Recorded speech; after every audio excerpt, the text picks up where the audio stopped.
Hi folks, DC here from DC's Gadgets. Today is June the 1st, 2019. It's 9:30 and I think it's already 95 degrees. I don't think it's that hot, but it's hot. Yesterday I think it was 90. Anyway, summer in Florida is hot. I wanted to share some thoughts today on some stuff that's happened here in the recent past, and kind of a humorous anecdote to go along with this. So on Thursday evening, I guess, the news group out of Orlando did a story on a feral colony hanging on the side of somebody's home here in Palm Bay. And here's a picture of the colony. So the reporter goes on, talks to the neighbor next door, and the neighbor next door is kind of freaking out because it's this huge beehive, and they're convinced this is Africanized, and they're going to swarm, they're going to kill a kid or a dog or something. And you know, typical stuff that happens is as soon as someone says Africanized bees, the general public gets this idea that these bees are going to kill me, or they're going to kill my kids or my family. And if you're a beekeeper, you know that's not true, but that's what the public's perception is. So there's a responsibility when somebody's reporting to be accurate. And I know today's media hasn't come close to that in a long time, so my opinion of TV media is pretty low. So inject a little humor to this also. So I got up Friday morning and someone had shared the post to our Facebook group page, and I was curious where this is at and whatnot and different things. And so I posted up that I was going to try to find the homeowner, or actually the neighbor, because her name was on the story. And to find the neighbor, or I said I'll try to call one of the idiots at the news station and see if they can give me some information.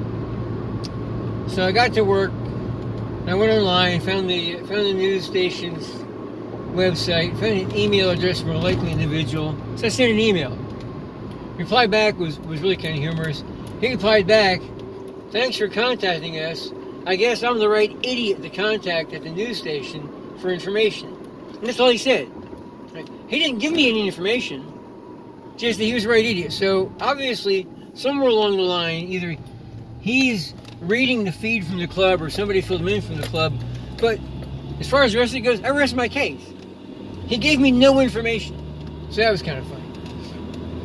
So during the course of the day, did a little more research, come to find out Stuart, our club president, had actually been there last fall or last winter time frame, because one of the neighbors had called, had a swarm in their backyard, and you get the swarm. And they showed him the beehive up in the peak of the house, but the homeowner wasn't there. And we can't take bees off somebody's property without the homeowner's permission. So we left messages for the homeowner and said, you got bees there, blah, blah, blah. And as far as being Africanized, I'm not sure where that actually came from. Fact is, if you got a beehive in Florida, especially if you got a feral colony of bees in Florida, south of Daytona, odds are they're going to be Africanized. It doesn't mean they're aggressive and mean and nasty and going to kill people. They've got some of the genetics in there, and you can't tell by looking at a bee if it's Africanized. Nobody tells us to cut it open and dissect it and look at a microscope and check the DNA and whatnot. You can't look at a bee and know this. And even if a bee shows I know people say they're not aggressive, it's hyper defensive. I don't care. If they're attacking you, they're attacking you. If a colony of bees shows that trait, that hyper defensive trait, that doesn't mean they're Africanized either. I worked a colony of Russian bees that were meaner than spit, and I've worked Africanized bees that were pretty calm. I haven't been keeping bees that long, but I've done at least 30 removals of bees at people's homes, in their backyard, under stuff, not in walls. I try to stay out of people's walls. But in all the removals I've done, some of them have been nice and some have been really mean, and only one was so bad that we destroyed them because they were just so bad. But the rest of them, we could deal with them. And part of that is, you gotta know what you're doing. And part of the fear with this Africanized bee thing going on, especially here in this time of year, less than a month ago, there was a guy in the northern part of the county, I think it's in the county, it might have been next county, I'm not sure. He got stung a bunch, ended up in a hospital, his dog got stung and killed. And so the news comes out and says that these bees just swarmed the dog and killed him.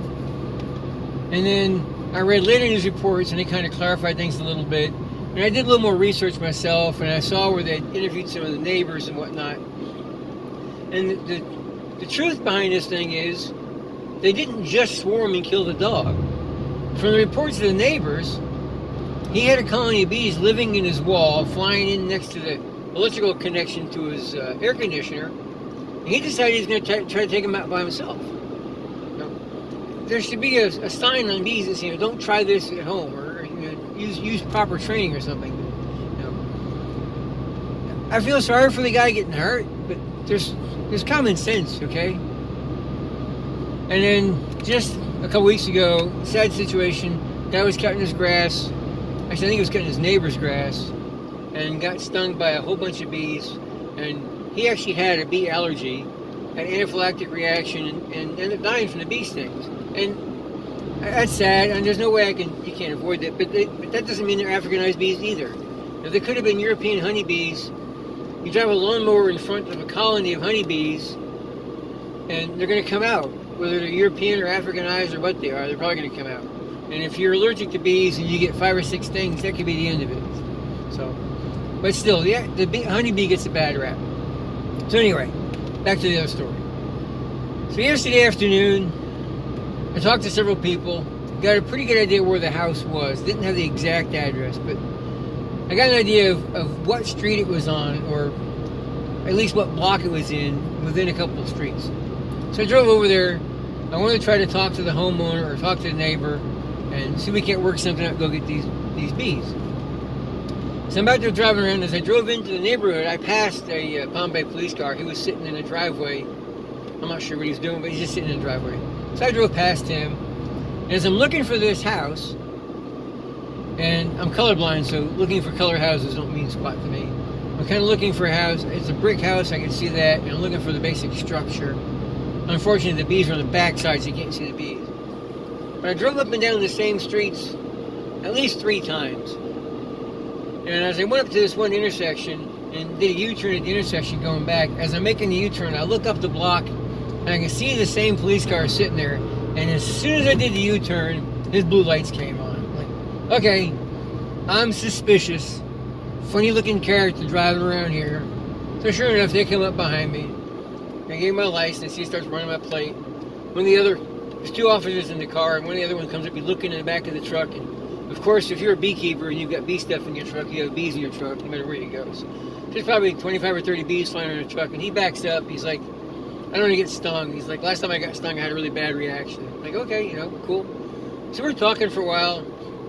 He asked what I'm doing. I showed him the video of the bees. And he's like, that's a pretty big beehive. He's like, does the homeowner know you're coming? I'm like, no. I'm going to look for the house. If I spot it, I'm going to put my business card on the door and see if they'll call us or not. But pretty cool anyway. Kind of funny. Out driving around. Got stopped by a cop looking for bees. One of these things in life. I did find the house. I did look at the beehive. I was standing directly below it and looking right up into the colony, trying to get an idea of how many frames they're covering in there. Obviously, the outside combs were pretty new. But I stood there for probably 5 minutes directly below the colony. I didn't get pegged at all. I didn't get bumped, didn't get stung, nothing. Not a bee bothered me at all. So, they may be aggressive when we get inside the comb, or whoever gets inside the comb. Hopefully somebody goes and gets it. But they may not be. They may be just a peaceful hive. In any case, we are, as backyard beekeepers, we're governed, I guess, or controlled, registered, what you want to call it, Florida Department of Agriculture. And according to the rules, the guidelines set for us, if we take that colony down, we'll sit it in an out yard for a week or so, make sure it don't take off. Then we'll go find that queen, take her out, and we'll get a certified European queen to stick in there, just to be sure we're not bringing Africanized genes in the area. So, that's all I got for today.